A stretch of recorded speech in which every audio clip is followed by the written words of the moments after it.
Hello दोस्तों, कैसे हो आप लोग? क्या हाल है शुभम?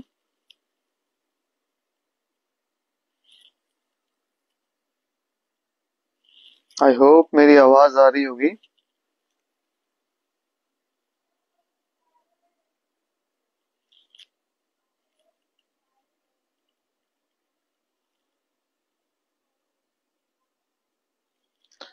हाय सूर्या, कैसे हो? हाय गौरव, नमस्कार।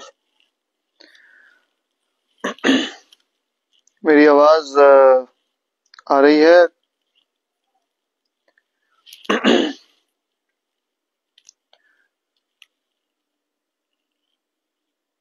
जो मुझे सुन पा रहे हैं एक बार मुझे कंफर्म कर देंगे प्लीज। जी जी, धन्यवाद गौरव जी, बहुत बहुत धन्यवाद। आपका बहुत शुक्रिया जो आपने मुझे बताया कि मेरी आवाज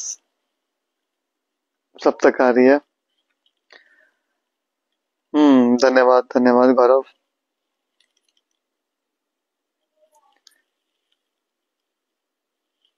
जी सिस्टर, थैंक यू।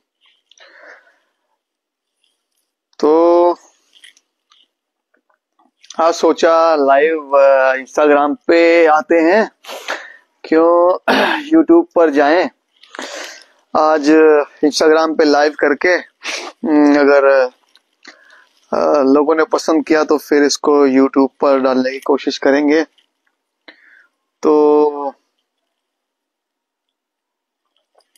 धन्यवाद गौरव। अगर आप लोगों के कुछ सवाल हैं तो मुझे यहाँ पूछ सकते हैं, मैं उसका जवाब देने की पूरी कोशिश करूंगा जितनी मेरी क्षमता है उस बुद्धि के अनुसार।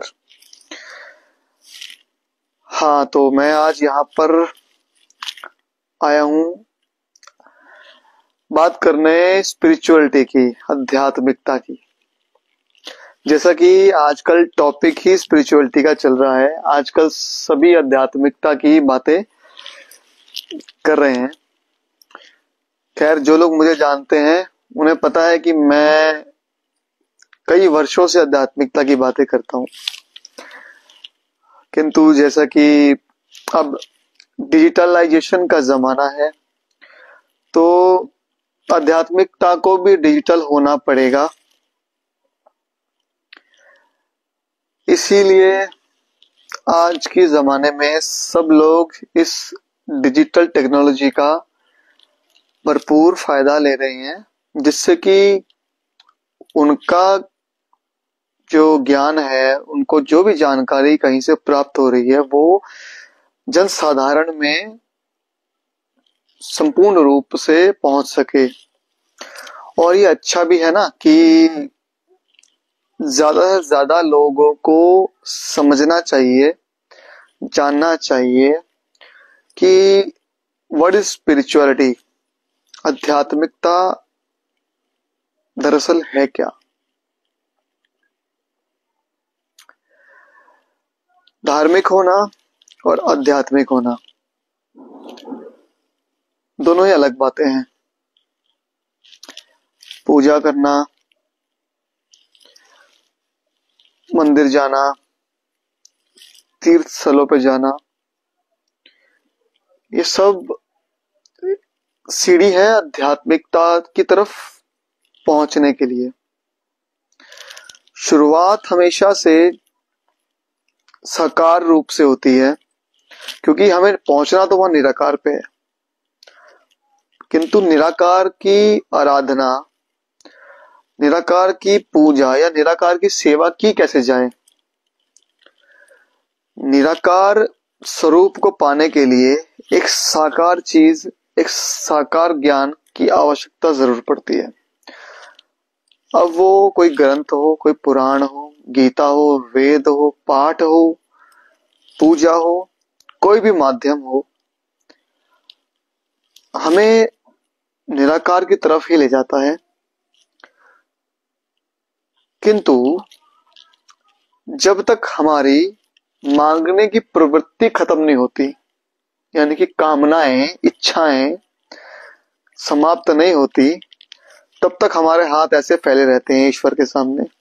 हम कहीं भी जाएंगे, किसी भी तरह की पूजा पाठ, धार्मिक स्थल, तीर्थ स्थली पे कहीं भी जाएंगे, हमेशा ऐसे हाथ फैला के मांगते ही रहेंगे। वहां जाके हर व्यक्ति मुझे ये दे दो, मुझे वो दे दो, मुझे ये चाहिए, वो चाहिए, ऐसा बना दो, वैसा बना दो, ऐसा कर दो, वैसा कर दो। किंतु कुछ ऐसे भी लोग हैं जो मेरी तरह पागल होते हैं और गलती से ईश्वर से मोक्ष मांग लेते हैं, मुक्ति मांग लेते हैं। उनसे ये कह देते हैं कि अब बस बहुत देख लिया, बहुत माया में जी लिया, अब ये माया और नहीं, अब किसी चीज की इच्छा नहीं, ना काम, ना क्रोध, ना मोह, ना मद, ना मात्सर्य, अब नहीं जीना इन 6 विकारों के अधीन होकर। मुझे इन विकारों से मुक्त करो ईश्वर, मुझे इन विकारों से मुक्त करो।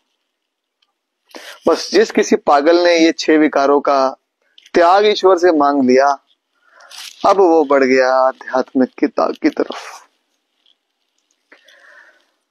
आध्यात्मिक मनुष्य जब दर्शन प्राप्त कर लेता है, तब दर्शनों से मेरा तात्पर्य इस प्रकृति का, इस नियति का दर्शन, वो अतः शक्ति का दर्शन जो आपके अंदर ही विराजमान है, कहीं बाहर नहीं है। यही है सब कुछ, इसी शरीर के अंदर है ब्रह्मा, विष्णु और महेश। इसी साधन के अंदर ये शरीर जो मिला है, ये साधन है उस निराकार ब्रह्म तक पहुंचने का। मैंने कहीं शास्त्रों में पढ़ा है, आप मेरी बात की पुष्टि के लिए आप अपनी रिसर्च भी कर सकते हैं, कि ब्रह्मा की भी आयु निर्धारित है, विष्णु की भी आयु निर्धारित है और शिव की भी आयु निर्धारित है। अब जब सबकी आयु निर्धारित है, तो फिर वो कौन? हर हर महादेव, हर हर महादेव। नमस्कार जी, हाय हाय हेलो जी। जब वो निराकार पर ब्रह्म की तरफ आप बढ़ जाते हैं और जब आपको ज्ञात होता है कि ये शरीर केवल एक साधन है वहां तक पहुंचने का, तब ज्ञात होता है, समझ में आती है बहुत सी ऐसी चीजें जो अंदर से, भीतर से जब तरने की बारी आती है तो भीतर से तरता है इंसान, और वो ज्ञान उसको उसके भीतर छिपा हुआ ही है। सब कुछ है यहीं पर अंदर, यहीं समाये हुए आप सब कुछ अंदर। साधन ये भी है और साधन बाहर की चीजें भी हैं। कई लोग बोलते हैं कि पाठ, पूजा, मंदिर जाना, तीर्थों पे जाना, भ्रमण करना, ये आवश्यक है। मानता हूं आवश्यक है, बिल्कुल मानता हूं, क्योंकि यात्राओं से आपको अनुभव प्राप्त होता है। यात्राएं अनुभव देती हैं, उस अनुभव से आप भीतर की यात्रा कर सकते हैं। जिस दिन भीतर की यात्रा शुरू हो गई, उस दिन फिर बाहर की यात्राओं की आवश्यकता कम से कम पड़ती है, कम से कम। जितने भी बुद्ध पुरुष इस पृथ्वी पर हुए, जितने भी महापुरुष इस पृथ्वी पर हुए या ब्रह्मांड में कहीं भी हुए, उन्होंने पहले बाहर की यात्रा करी है, सबने करी है, सबने। उसके बाद ही वो भीतर की तरफ जाके तरे हैं। तो मैं कह रहा था ब्रह्मा विष्णु और महेश आपके भीतर हैं, तो जी ये सत्य है। ब्रह्म से बना संसार, ये माया किसने बनाई? ब्रह्म ने। ये ब्रह्म स्वरूप है जो, ये माया है जो, ये ब्रह्मा है। इसको चलाने के लिए ज्ञान की आवश्यकता होती है सरस्वती से। स्कूलों में जाके ज्ञान मिलता है। प्रथम ज्ञान परिवार से मिलता है, माता पिता से मिलता है, फिर स्कूलों में मिलता है, फिर यात्राओं में मिलता है, दर्शनों में मिलता है, तीर्थ स्थलों में मिलता है। इस साधन को चलाने की विधि हमें प्राप्त होती है उस ज्ञान से। फिर उस ज्ञान का प्रयोग करके मनुष्य राजसिक सुख भोगने की अभिलाषा करता है मन से। मन में है विष्णु, तो विष्णु को राजा कहा है संसार का। तो जो संसार का राजा है वो राजपाट पाना चाहता है, तो वो मन को राजपाट पाने के लिए लक्ष्मी की आवश्यकता पड़ती है। और ये ज्ञान से, ये साधन से, ये ब्रह्म साधन, ये ज्ञान से हमें कार्य करना है, हमें कर्म करना है। उस कर्म से हमने लक्ष्मी प्राप्त करी है। लक्ष्मी प्राप्त करके हमने एक लग्जरियस जिंदगी, लग्जरियस चीजें अपने आसपास में क्रिएट कर ली है। ये है विष्णु, ये है राजयोग। बुद्धि यहां कहा है ना, तीसरी आंख, थर्ड आई, आज्ञा चक्र, द ग्रेट पीनियल ग्लैंड, जो आपके ठीक थर्ड आई के सबसे पीछे की तरफ होता है। कभी आप उस पर रिसर्च करें, पढ़ें उसको ढूंढें, देखें। उसका शेप जो है ना वो आपको शिवलिंग के रूप में दिखेगा। जी हाँ, that's why Shiva is here.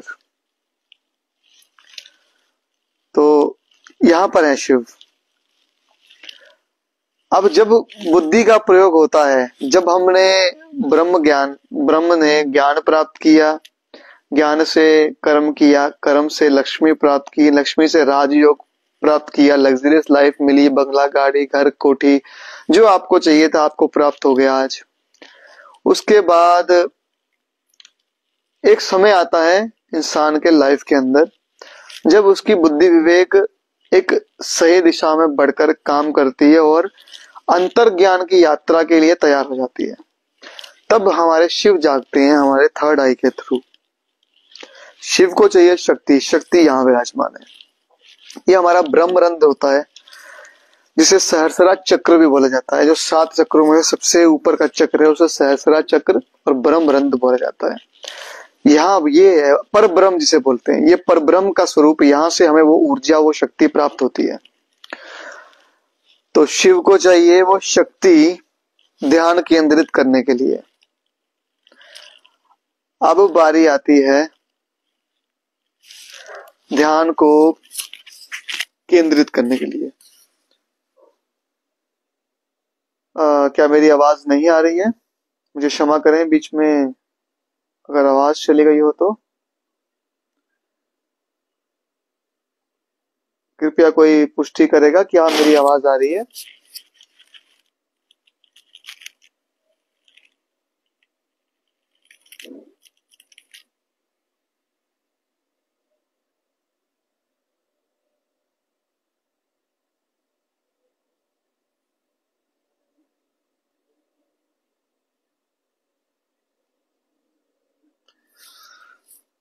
ठीक है, हम ये माइक देते हैं। अब मेरी आवाज आ रही होगी।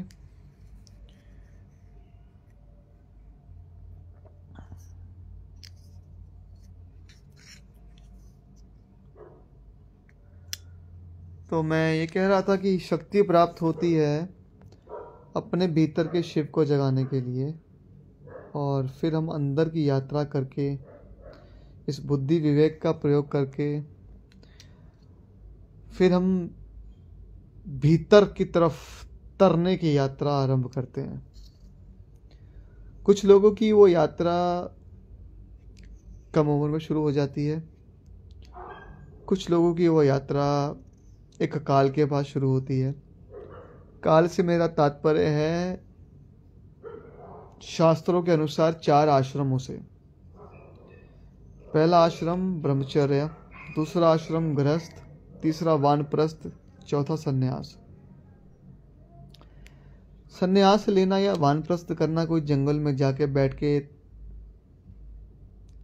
अर्थ ये नहीं है कि बैठ के वहां जाना है, जंगल में चले जाना है, पहाड़ों पे चले जाना। बेसिकली जब आप बच्चे होते हैं तो आप पूर्ण रूप से ब्रह्मचार्य होते हैं।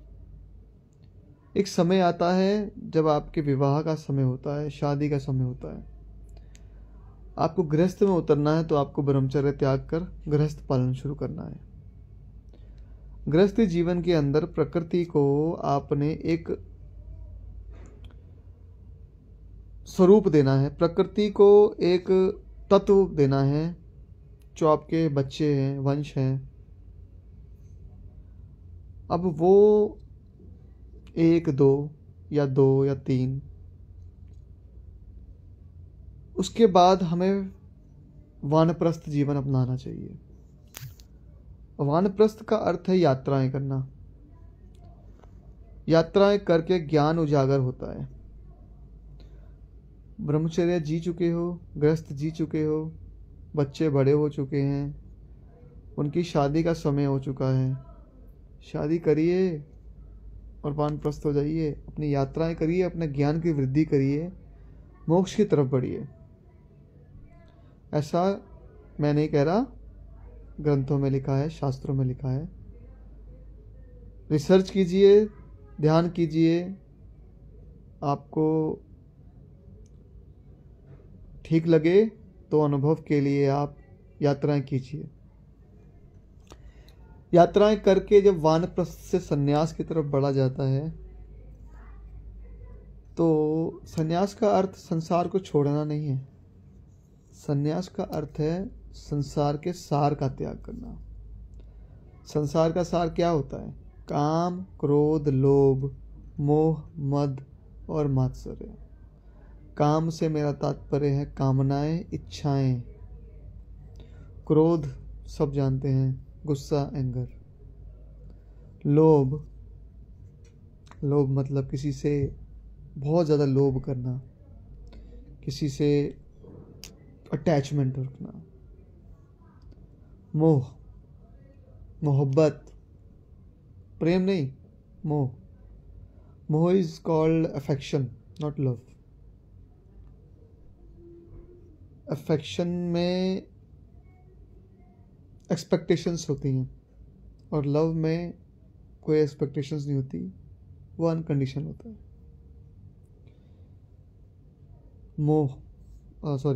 मद, मद इज नशा। नशा किसी भी चीज़ का, खासकर अहंकार का, सेंस ऑफ आई। तो नशा सबसे बड़ा अहंकार का नशा है, वो है सेंस ऑफ आई, मैं का नशा। फिर मात्सर्य, जलन, जेलसी। उसके पास गाड़ी है, मेरे पास नहीं है। उसके पास बाइक है, मेरे पास नहीं है। उसके पास घर है, बंगला है, मेरे पास क्यों नहीं है? या मेरे पास घर छोटा है, गाड़ी छोटी है, छोटी बाइक है, बड़ी चाहिए। जेलसी, जलन। तो ये है संसार का सार। जो इस संसार के सार को त्याग देता है वो सन्यासी है। दृष्टा भाव रख करके इस सारों को त्यागना है सन्यास। दृष्टा भाव मैंने क्यों बोला? क्योंकि आपने त्याग दिया, त्यागने के बाद भी एक मैं ने त्याग दिया, मैं ने त्याग दिया का भाव आ गया मन के अंदर कि मैंने तो त्याग दिया, तो वो मैं सेंस ऑफ आई आ गया फिर से। तो यहां दृष्टा भाव रखना है केवल कि विकार तो आएंगे, बार बार आएंगे आपकी तरफ, आपकी परीक्षाएं होंगी। जब आप आध्यात्मिकता की तरफ बढ़ते हैं ना, तो बार बार आपकी परीक्षाएं होती हैं, बार बार आपको परखा जाएगा। क्योंकि वो है ना, जो बैठे हैं ऊपर, ईश्वर, परमेश्वर, परमात्मा, गॉड, अल्लाह, निराकार, वाहेगुरु, परब्रह्म, महादेवी, देवी, महाकाली, दुर्गा, जो भी यहाँ ऊपर बैठी हैं, जो भी बैठा है ऊपर, जो भी परब्रह्म, प्रकृति स्वरूप, नियति, जो भी, मैं नियति कहता हूँ उसको। तो माँ नियति ने परीक्षा तो लेनी है आपकी, क्योंकि उनके कान तभी खड़े होते हैं जब आप उनकी भक्ति मांगते हो, जब आप मोक्ष मांगते हो, जब आप मुक्ति मांगते हो, तब उनके कान खड़े होते हैं कि इसने मांग क्या लिया मुझसे। बहुत जगह ये कहानियां हैं, बहुत जगह ये बहुत से लोगों ने कहा है, आज के युग में भी कहा है, पुराने युगों में भी कहा है कि माँ तब तक चिंतित नहीं होती जब तक माँ ने बच्चे के हाथ में खिलौना दे रखा है और वो खिलौने से खेल रहा है। तो बच्चा रो रहा है तो माँ ने पकड़ा दिया खिलौना। इसी तरह से जब मुमुक्षु परेशान है, मांगने आया है हाथ फैला के, गाड़ी दे दो जी, दे दी गाड़ी, खेल दो गाड़ी से, मेरा पीछा छोड़, चल निकल। किंतु जब मोक्ष मांग लिया, अब वो कहता है इसको गाड़ी नहीं चाहिए, इसको घर नहीं चाहिए, इसको बंगला नहीं चाहिए, इसको कपड़े नहीं चाहिए, इसको दौलत शोहरत कुछ नहीं चाहिए, इसको मान सम्मान नहीं चाहिए। अब ये इसको चाहिए क्या, ये आया क्यों है? तब मोक्ष मांगने आया है, ये क्या मांग रहा है मुझसे? ये तो बड़ी दुविधा की बात है कि ये मोक्ष मांग रहा है। वो कहता है कि मैंने मेरी इतनी सुंदर प्रकृति बनाई है और ये अगर प्रकृति को छोड़ के मेरे पास आ गया तो मेरे जो प्रकृति चल रही है वो चलेगी कैसे? सिस्टम ठप हो जाएगा सारा, है कि नहीं? ईश्वर ने ये बनाया है बगीचा, उस बगीचे के माली बनाया है इंसान को, ताकि बगीचे में आप फल फूल पौधे लगाते रहो और फल फूल पौधे और बगीचे की सुंदरता को बढ़ाते रहो। तो अब जब ईश्वर से मांग लिया आपने भक्ति, तो उसके बगीचे को कौन देख रेख करेगा? उसके बगीचे का ध्यान कौन रखेगा? तभी ईश्वर के कान खड़े होते हैं कि नहीं यार, ये भक्ति मांग रहा है, नहीं नहीं नहीं नहीं नहीं, इतनी जल्दी इसको कैसे मोक्ष दे दूं? अभी तो इससे काम लेने हैं, अभी तो उसने एक और फूल लगाना था, अभी तो इसने एक और जगह पे बीज लगाना है, एक और पेड़ लगाना है। तब वो लेता है परीक्षाएं। अब वो बिठा देता है इंद्र को आपके मन में।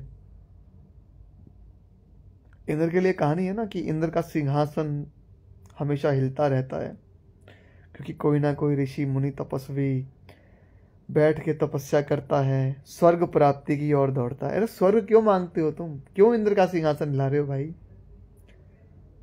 मैं तो स्वर्ग भी नहीं मांगता, मुझे तो मोक्ष मिल चुका है, मुक्ति मिल चुकी है, कुछ चाहिए नहीं। अब जो है सब ठीक है, जैसी उसकी इच्छा मुझे स्वीकार है, सब समर्पण। तो 5 इंद्रियां काम करती हैं इंद्र के इशारे पर। आंख देखती है, नाक सूंघती है, सांस लेती है, कान सुनते हैं, जुबान स्वाद और चलती है, स्वाद लेती है और चलती है,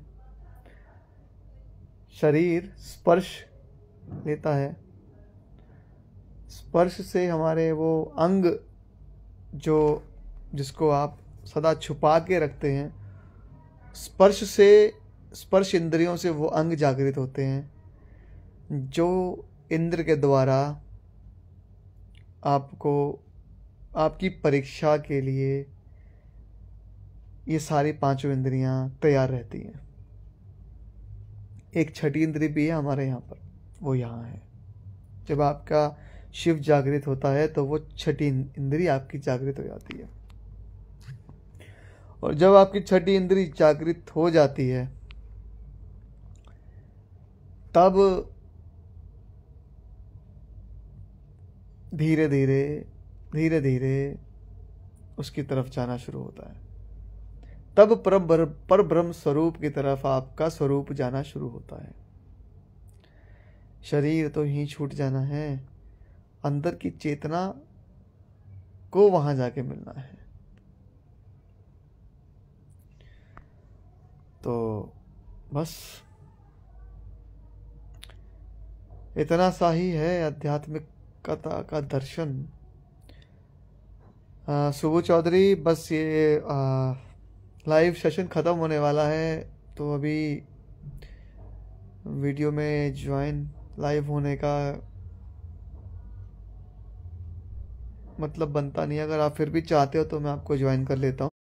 बाबा जी की जय हो। बाबा जी वहाँ ऊपर हैं। जय हो बाबा जी। जय हो भोलेनाथ। जय महाकाली। जय माँ नियति। जय सृष्टि। सबकी जय हो, सबकी जय हो, आपकी सबकी सबकी जय हो। सब में भगवान है, सब में ईश्वर है, सब में परमात्मा है, सब में वो महाआत्मा है। हाँ तो दोस्तों, बस आज इतनी सी बात। आशा करता हूँ मेरी बात से किसी को ठेस ना पहुंची हो। मेरी बात को सुनने के लिए आप सभी का धन्यवाद। बहुत ही प्रेम से आपने मुझे सुना, मैं उसका आभार व्यक्त करता हूँ। आप सभी के भीतर बैठे ईश्वर को मेरा प्रणाम। इस ब्रह्मांड के कण कण को मेरा प्रणाम। जय श्री महाकाल। जय श्री महाकाली। नमस्कार।